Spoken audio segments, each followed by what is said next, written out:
Have you ever wondered why your landscape photos look like they were taken with a potato, whilst others out there are capturing mind-blowing landscapes time after time after time? Yeah, me too, I've wondered this as well. But after countless failed attempts and a whole lot of frustration, I've picked up some tricks that have seriously upped my wide-angle game. Today I'm going to share with you the 7 key steps that have transformed my shots from meh to oh, hey, well that's actually pretty good. And stick around until the end because I've got a bonus tip that might change how you approach wide-angle photography altogether.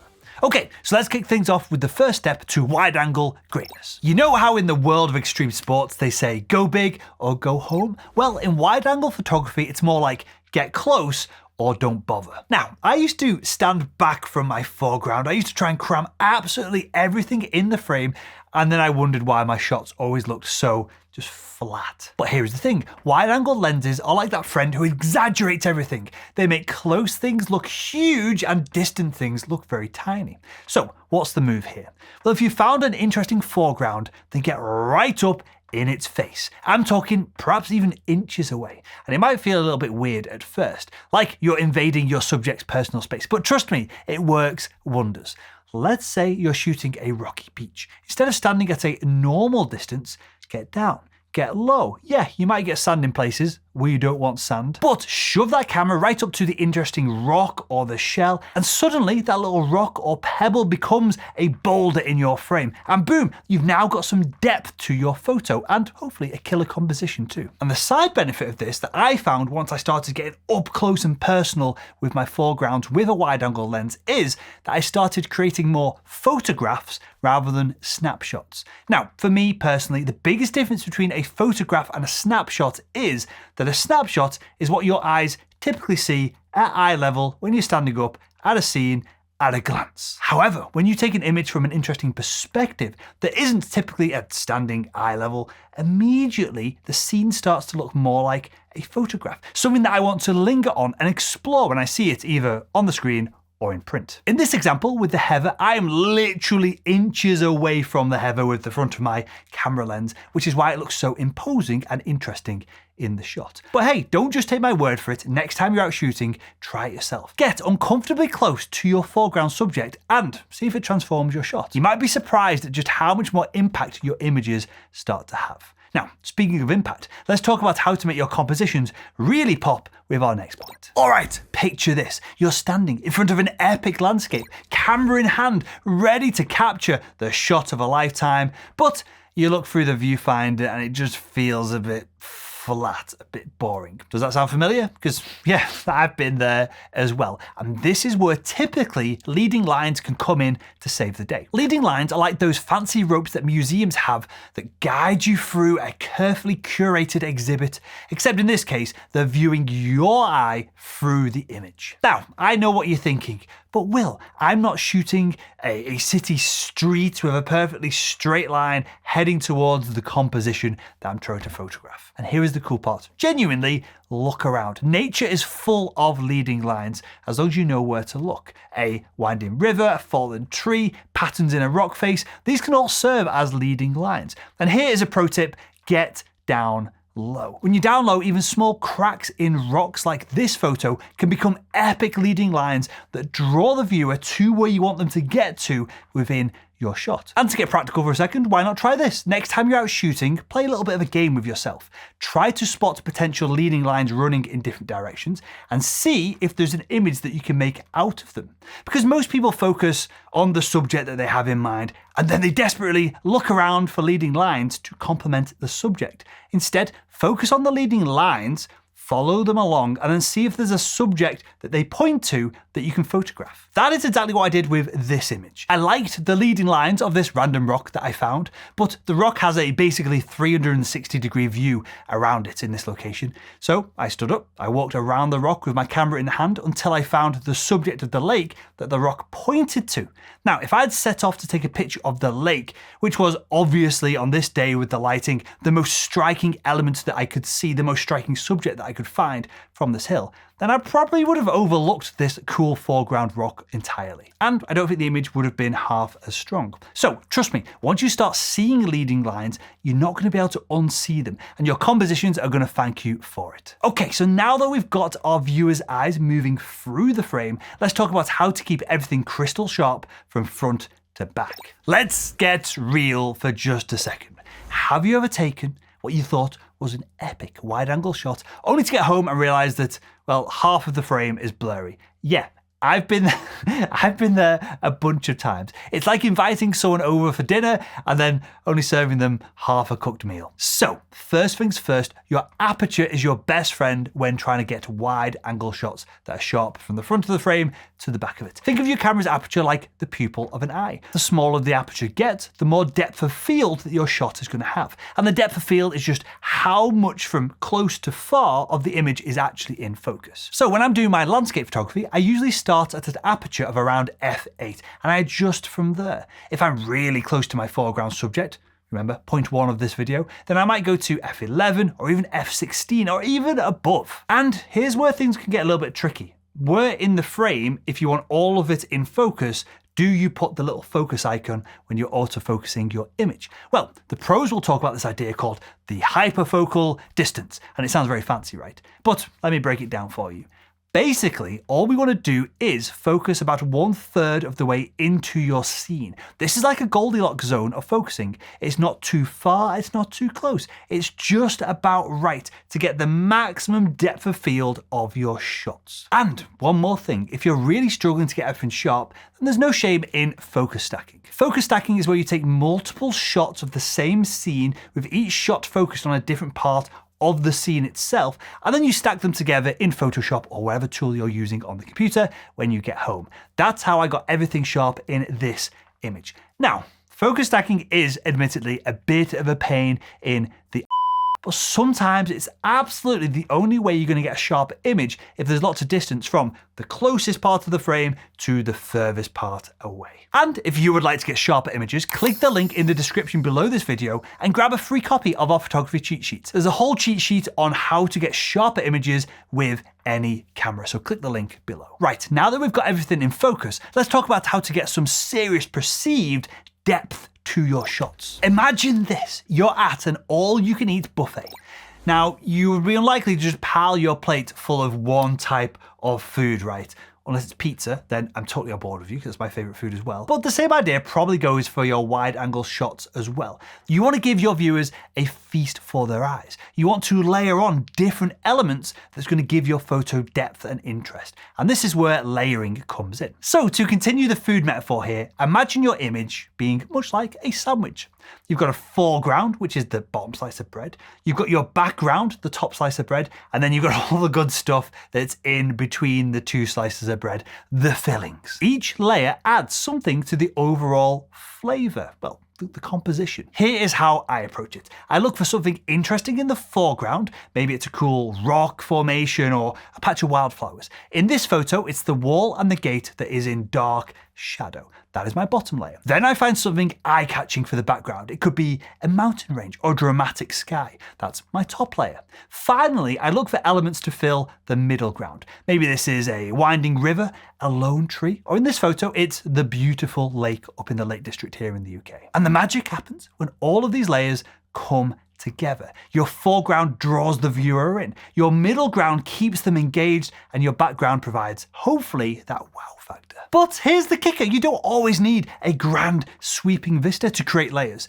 Even in more intimate scenes, you can use smaller elements to create depth. A cluster of leaves, a fallen log in the foreground, a misty forest in the background. They can all work just as well. So next time that you're out shooting, think like a sandwich chef. Layer up those elements and watch your images go from flat to delicious. And now that we've built our photographic sandwich, let's talk about how to make sure that nothing ruins our perfectly composed meal. All right, confession time.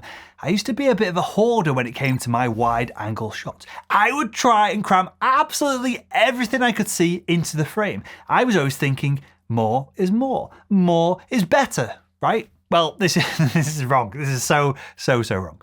Here's the thing. Wide angle lenses are like that friend who invites everybody to the party. Now, they might have a full house of humans, but sometimes they're going to invite a few party poopers as well. You know, those distracting individuals that crave all the attention and ruin the vibe of the party overall. So, how do we kick those unwanted guests out of our frame? It's all about simplifying. So, very literally, before you press that shutter button, take a moment to scan around the entirety of your wide angle shot. And I mean the entire frame, especially the edges. I find that a lot of sneaky distractions tend to hide in the corners, and I only find them. They only come really visible to me when I'm sat at home in front of the computer. And at that point, there's nothing I can do about it. So when you're looking at the image through the EVF or the screen on the back of your camera, ask yourself, does everything that's in the frame deserve to be there? That branch poking in from the side, is that adding to the composition, or is it just annoying?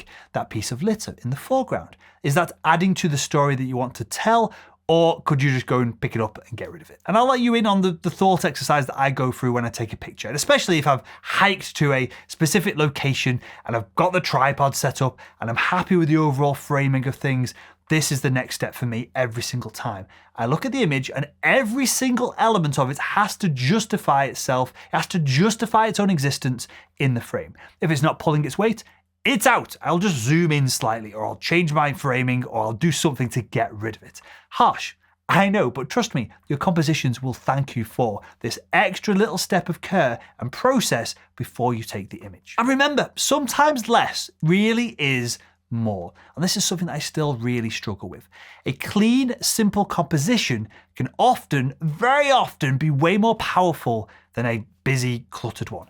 It's like the difference between a carefully curated art gallery and a packed storage unit full of random masterpieces. The former is probably going to be more aesthetically pleasing to spend time in and to look at the artwork. And whilst I'll use all of the tools in Photoshop and Lightroom to remove something, if I have to, typically, I will walk around the subject and try and get the image right in camera. There is no reason for this other than good practice, really, because you can obviously remove stuff in Photoshop pretty easily. And I've got no kind of moral arguments to doing so. But in this image, for example, I spent a good 15 minutes shuffling around on the side of this hill to try and isolate the tree, because there's a bunch of stuff up there that's just out of frame from the way this shot was taken, that if you could see it, and I did include it in the shot, it would have made this tree look smaller and way less powerful. So next time you're out shooting, put your composition on a diet. Trim the fat, declutter your frame, and watch your images go from chaotic to clean. And now that we've cleaned up our act, let's talk about how to add some drama to our shots without going absolutely overboard. All right, and we touched on this earlier on. What is one of the big differences between a snapshot and a photograph? I think it's perspective. Perspective is what turns a meh shot into one where people go, oh wow, that's pretty cool. Now, with landscape photography, especially wide-angle lenses, I used to think that perspective was just getting down low or climbing up high. And whilst those are great techniques to build perspective into an image, there is so much more to it. With a wide-angle lens, you've got a superpower to bend reality. Well, kind of, right? So here's the deal. Wide-angle lenses distort perspective. It's part of the deal, it's what they do. It's how they capture so much of your surroundings, that massive field of view, some stuff is going to get warped. Wide-angle lenses tend to give the perception that close things are bigger and distant things are smaller. And so, rather than fighting this distortion, why not use it to your advantage? Let's start with a classic low-angle shot. Get low down, and I'm talking getting grass stains all over your knees here, and suddenly that tiny little flower in the foreground can become a towering giant. From the viewer's perspective, it's like you've shrunk down to the size of a bug, and you're seeing the world from a whole new perspective. And with a wide-angle lens, there's so much more to explore. Try tilting your camera up slightly when you're close to a tall object, and those parallel lines will start to converge, creating a sense of drama and scale. And here's a fun one. Try the downward tilt. Find some interesting patterns on the ground, maybe some ripples in the sand or cracks in a rock. Get close, tilt your camera down slightly, and suddenly those little patterns become epic leading lines, drawing your eyes through the image. And remember, with all of these techniques, with great power comes great responsibility. It's very easy to go overboard with this wide-angle distortion. A little bit can purposefully add a bit of drama, but too much is going to make your viewer feel seasick. Think of these changes of perspective like adding a little bit of spice to a dish. You want just enough to make it interesting, but not so much that it just blows your head off and overpowers everything else. So experiment with perspective, but always ask yourself, does this serve the image, or am I just being a fancy photographer and just trying to show off? If it's the latter, probably dial it back a notch or two. Okay, so now that we've bent reality to our will, let's talk about how we can make sure that our colors really do pop in that final image. Okay, let's talk filters. And no, I don't mean the one that you slap on your selfies to make your skin look flawless. Yeah, I've seen your Instagram profile. I'm talking about the real deal. Physical filters that you put on the front of your lens. Now, I know what you're probably thinking.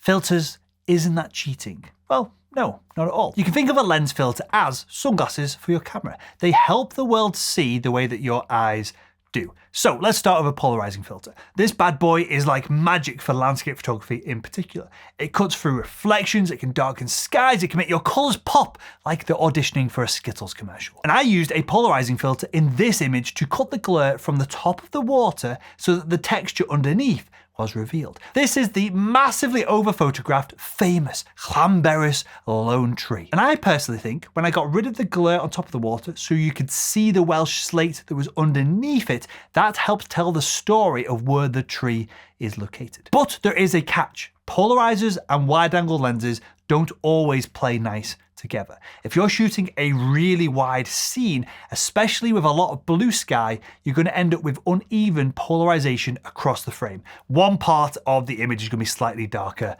than the other. You can try to compensate for this when you get into doing your editing, but it's not ideal. And don't feel like you need to go filter crazy. It's easy to fall into the trap of sticking that filter on your camera everywhere you go and using it all of the time.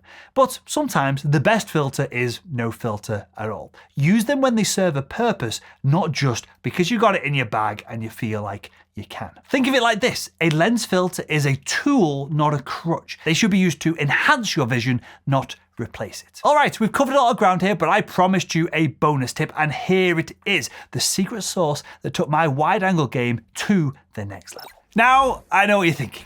Post-processing, it's another skill to learn, you don't have time for it, but think of it as adding seasoning to a dish after you've cooked it. It's going to bring out all of the flavors that are already there. And to be quite frank, here's the thing. Your camera, as probably as amazing as what it is, it doesn't quite see the world the way that your own eyes do. It can't handle the same dynamic range of light, colors are going to be all over the place, and this is where post-processing and editing your photos really does come in. It's your chance to make that image, if you want to do this, match what you saw in your mind's eye when you press the shutter, or what you visualize the image to look like. I used to be a little bit scared of post-processing. I thought it was all about creating fake HDR, oversaturated images, but then I realized it's not really about changing reality, it's about enhancing it. So start with the basics. Exposure, tweak the contrast, play around with the highlights and the shadows, and you'll be amazed at just how much detail you can bring out of those shadows,